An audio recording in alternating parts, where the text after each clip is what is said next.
thing, but they have their priorities. And the priorities of one group may not be the priorities of another group. And we should all have the priorities of student success. That's the whole reason why we're here. So once we get that down, usually everything else falls into place. But participatory governance, the way I see it, is people get a say. They get not necessarily a vote, but they get input in what we're doing and how we're going to do it and who is it going to affect. And it's a learning process, because I don't know how some of the people that are out in the field, in the trenches, in the classrooms, or doing the staff work, I don't know what their problems or issues are until they say, gee, you had a great idea, but if you do that, have you thought of these ramifications? And that's an opener for me. You know, I would say, gee, I thought of one, but I didn't think of the other two. So by listening to the people who are doing the work, we are able to maybe look at governance issues and models and things that will solve their problems as well as the issues that we have. I don't think it's, as I said, anybody telling everybody the way it's going to be. It's working together. And I've been in a lot of meetings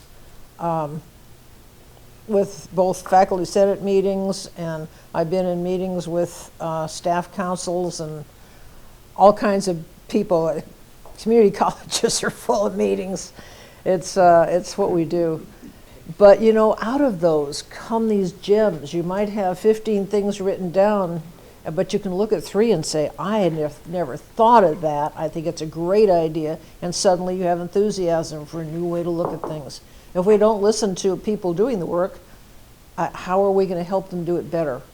So I see participatory governance as people coming up with ideas and letting us know that they have an issue. I wouldn't know that because I don't do that job, but they do it every day, so they would know if something was an issue much faster than I would.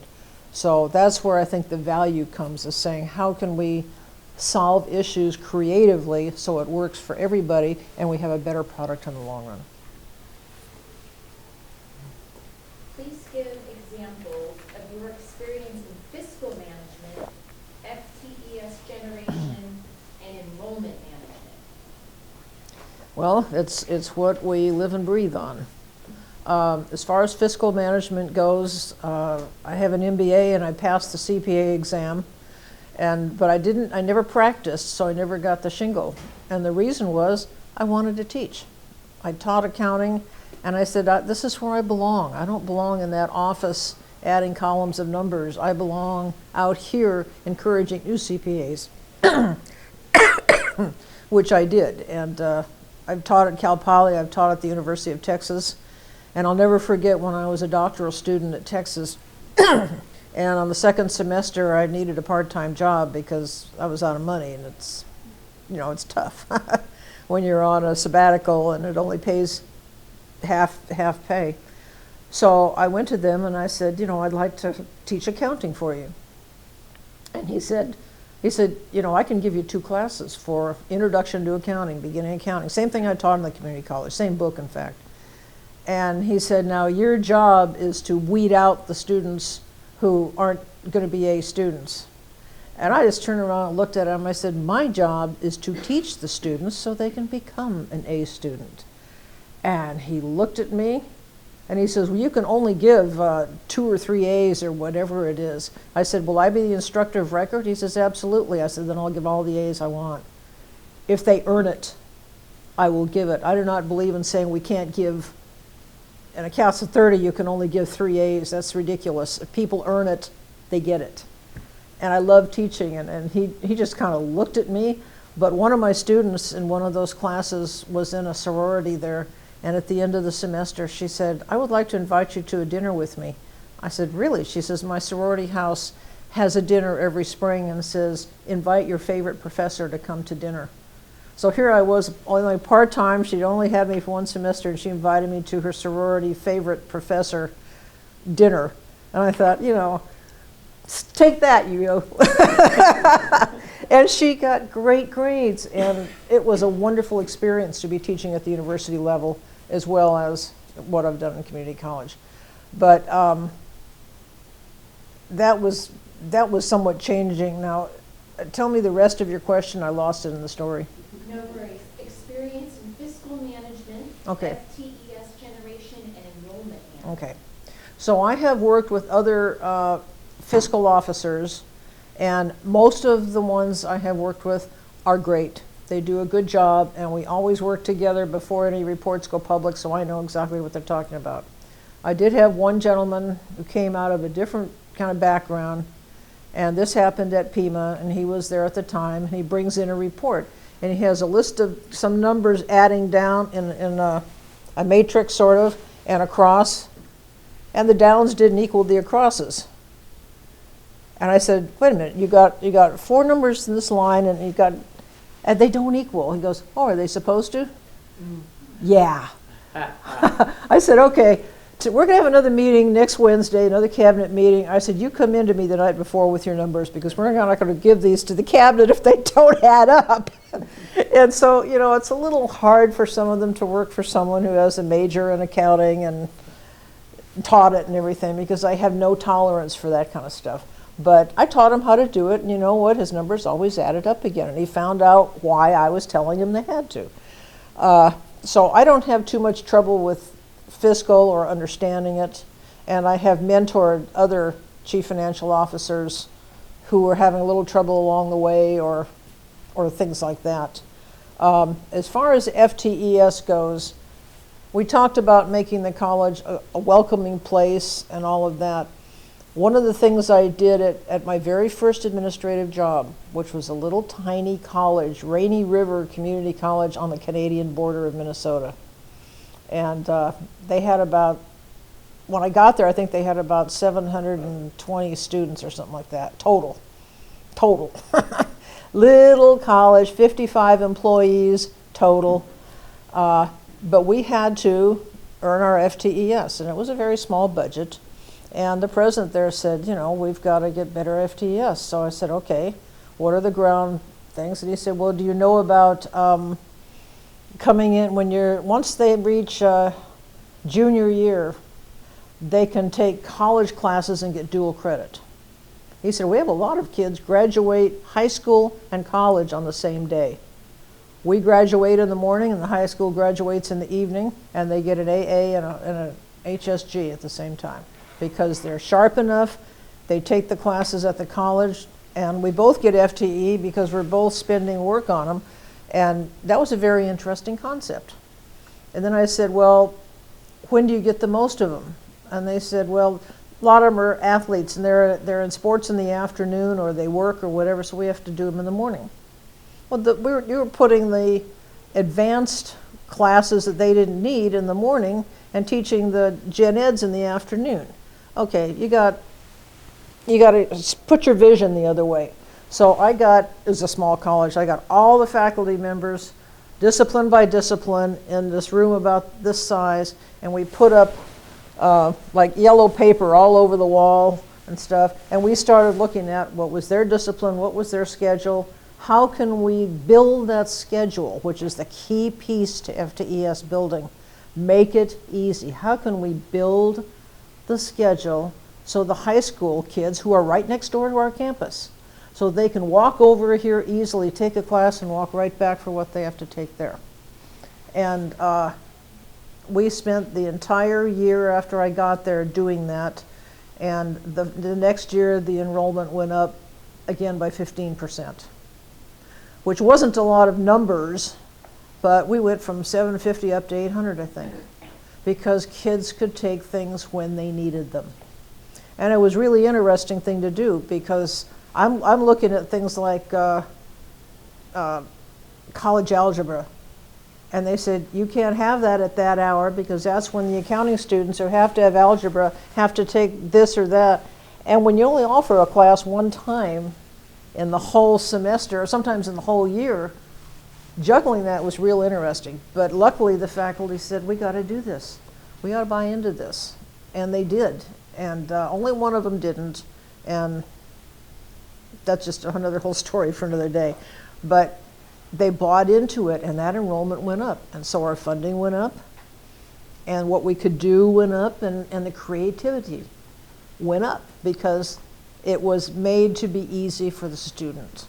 So that's something I see as key. Are we scheduling classes for the convenience of the faculty, or are we scheduling for the convenience of the students? And the scales are completely different. You know, at MJC, you've got all kinds of stuff at all kinds of hours. At Columbia, you may not have, you may be able to tweak that on that range a little better. MJC probably has all things at all times of days and hours and everything like that because it's so big. But when you do that, people say, wow, look at that, I can finally take that. And it kind of opens doors. Now, you had a last piece of that, I think? Fiscal management, FTES generation, and enrollment management. Okay. So I kind of talked about the first two, I think. Enrollment management is, excuse me, again, a lot of that comes from the scheduling and making it easy to get the enrollment. Where are your big enrolled areas? Is it gen eds, or is it other program classes? And sometimes a program will have both. Like nursing is going to have a lot of specialty classes, but they have to take a lot of other classes before they even start those. So are we scheduling them in such a way that we can invite people into that program? Or if you're looking for an AA in a business subject, are we scheduling the math and the accounting and those things so that the student can get them at the right time? Sometimes with enrollment management, it's a really broad definition. There really isn't. I didn't think there really was a definition because nobody ever gave me one that I remembered. I see it as how best are we serving our student population? How are we managing it for them and for us? And the smaller the college, the more challenging that is, because you can't afford to have 6 or 8 different sections of certain classes, day and night and afternoon and whatever. When you're big, you can handle that. So that's a real dicey subject, and I see it more as, are we meeting the needs given what people have declared as majors? Who are we attracting? Where are the numbers? What kind of programs are they in? If they're all, you know, if everybody you had was college prep, it'd be easy, but you have a lot of career programs. And are we scheduling to serve them as well? And how? A lot of that is schedule, a lot of that is enrollment management. It all comes in, it's just one big picture. And that's what makes it so difficult, because there's so many facets to it. But serving the needs of the student population, I think, is one of the biggest that you have. Describe a situation where you were faced with a significant challenge and your leadership helped achieve a successful outcome. Well, the board members that I worked with when I was here before will remember this. It was one of the most challenging probably in my career. We had to dismiss an administrator. And I remember having a meeting and sitting here and talking about that. It's very difficult when you have someone who has a circle of friends that they are very close to, but then you have about 150 other people coming into the chancellor's office or the president's office saying, please stop this person from hurting people. This is getting out of hand. And I came into this and heard about it, and I had to start seeing it for myself, because I can't take gossip, you know. And when I found out about it, I remember sitting here with this group at the board, and we were talking about whether we should take this step or not. And I had to kind of put myself on the line, because I know there was one of you, and I don't remember who, and it doesn't matter, who said, I'd rather see this person dig a hole and then fill it up again than buy out their contract. And then you finally came around to me, and I said, I agree. I would much rather have them do something. But how many bodies will be at the bottom of that hole when we finally dig it up again? And that's the kind of situation we had. We had people coming in who already had quit, who were threatening to quit, with good ideas who were not allowed to voice them.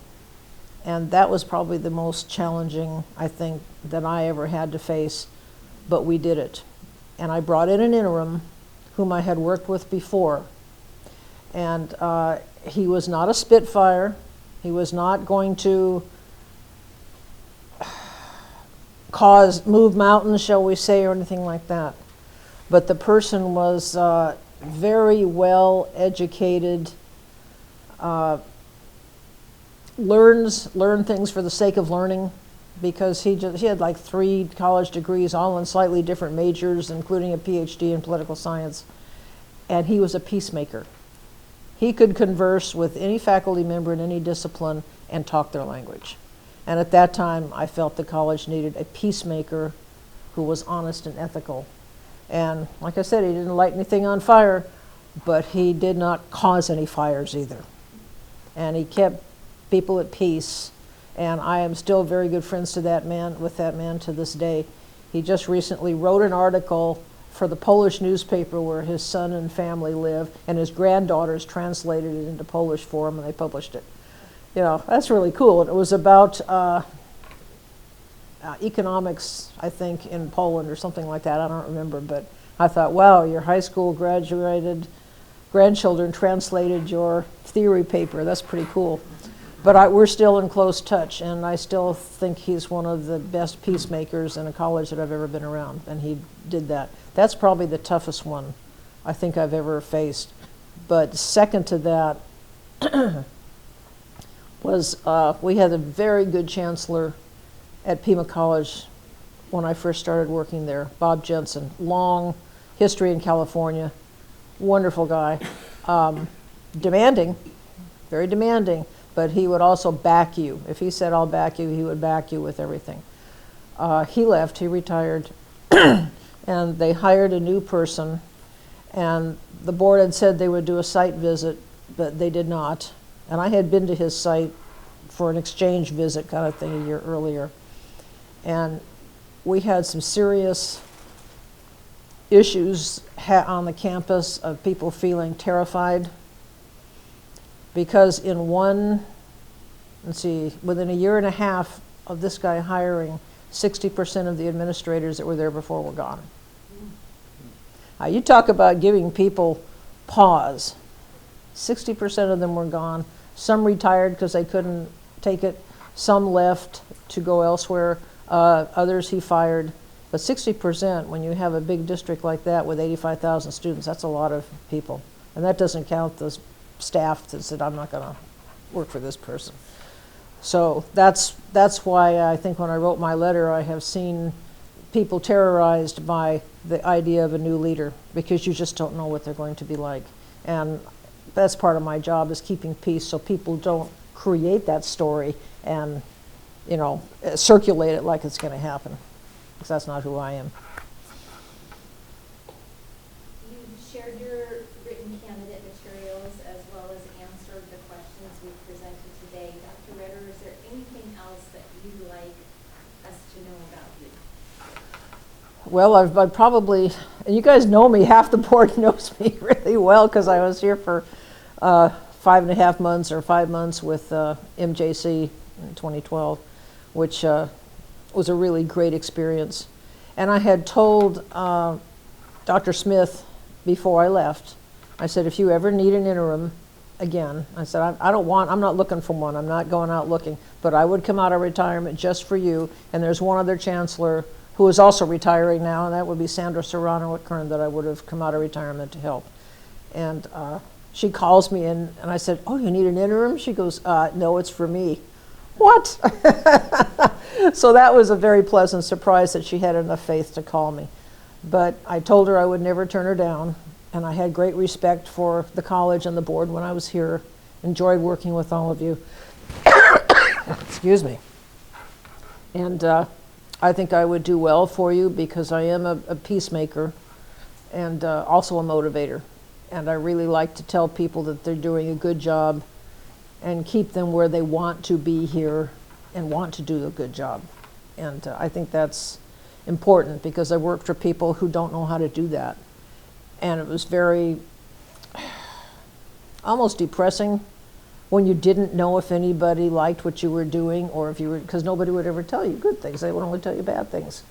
And it's like a little kid always saying no, or always saying, you know, you're a bad boy. And well, somewhere I got to be good, so I got to have something I can be proud of. And as the mother of sons and grandsons, I finally got a girl out of the deal. There's finally a granddaughter. Brothers, sons, and grandsons for all my life until 2 years ago. You gotta say good things. You gotta praise. You gotta put some pride into that picture. And I do that well, and I tend to keep peace and stability. And that's going to be very important, because you don't want. The other thing that can happen when the chancellor leaves, I think I already talked about this, is the sinkhole concept. And the other thing is that people with hidden agendas can grab that pause and jump right in and start spreading this, that, and the other, most of which is going to be completely untrue, but they see an opportunity. And you got to have someone to go to say, what's happening with this? And most of the time, being new, I would say, I don't know, but I'll find out. Other times I can say that is completely wrong. And by the way, here's a copy of the accreditation standards, and here's this and here's this to prove to you that it's untrue. And you need to give the new person a chance. You got to have somebody willing to build that bridge and work with that. And I do that well. I can't think of anything else. I think I've told you everything about me. Were there any other questions? Dr. Retterer, good to see you again, and thanks You too. again for helping us out during a tough period years ago. I just Yes, want to it make was. sure I heard, well, I think I heard you right. I want to make sure I understand what you meant. You said you've been out for 5 years. I think you meant you've been out of California? No, I've been retired, totally Just- out of, Oh, okay. yeah. I'm out of California, yes, I live in Nevada. But I've been retired, and I went back to retirement after Modesto. Oh, okay. Thank you. Yeah, I'm not looking for an interim. I like retirement. Okay. And I have a lot to do with my volunteer work, so. And congratulations on your granddaughter. Yes, that son has given us a granddaughter and a grandson. And the little boy, they're both very creative and interesting kids.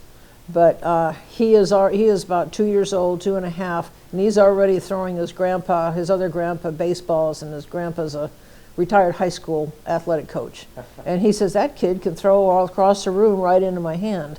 Well, his dad had a 90-mile-an-hour fastball when he was 12. So, you know, this is going to run in the family.